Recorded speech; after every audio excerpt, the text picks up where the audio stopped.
Hai, Assalamualaikum. Kami berada di G Expo Jakarta Industrial International Week 2026.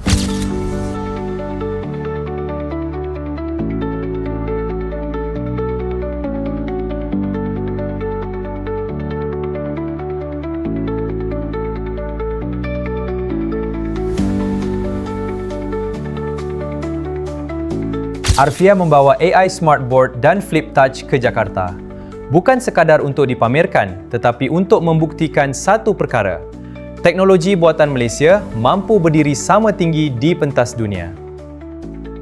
Di ruang pameran International Industrial Week, pengunjung datang menyentuh skrin, mencuba menulis dan melukis.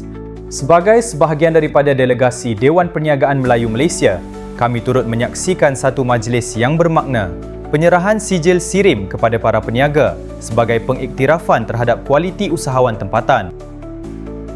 Kunjungan ini juga membawa detik yang dinanti-nantikan. Dewan Perniagaan Melayu Malaysia dan Rakan Strategik di Indonesia (MCCI) memeterai satu memorandum persefahaman.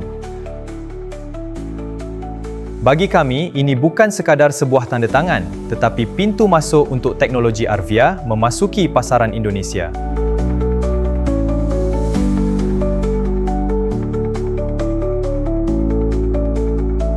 Dan selalunya, di sebalik majlis rasmi itulah hubungan yang sebenar terbina, melalui pertemuan yang lebih akrab. Perjalanan ini turut membawa kami ke Nahdlatul Ulama, salah satu organisasi Islam terbesar di dunia. Di sini, Puan Nurul Ain berkongsi sesuatu yang dekat di hati kami. Bagaimana AI Smartboard mampu memperkasa pendidikan dan komuniti, sehingga ke sekolah, masjid dan madrasah.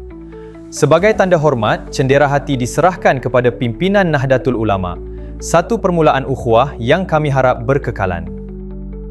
Syarat dengan pengalaman, kami pulang membawa satu keyakinan, bahawa apa yang dibina di Malaysia mampu sampai ke mana-mana sahaja. Inilah Arvia.